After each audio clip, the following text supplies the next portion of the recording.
ali nekak mi se u zadnje vrijeme sve želje ispunjava, to je malo čudno. Nemaš Ja se odopet. sjećam se onak, ne znam.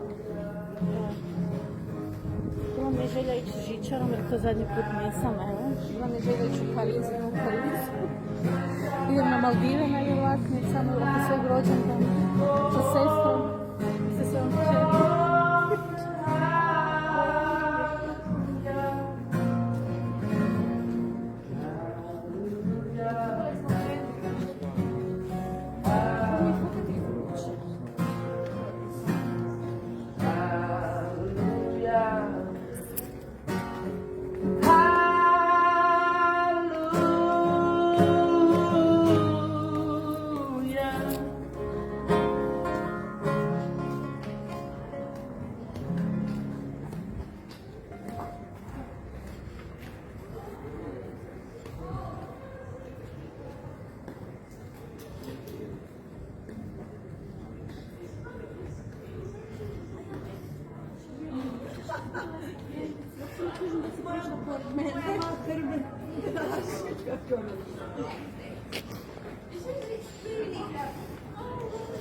Meni je sad vruće.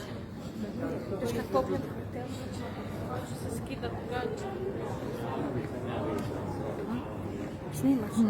O. Neki ljepala haljina crna. Zanimljivo. Baš je posebno.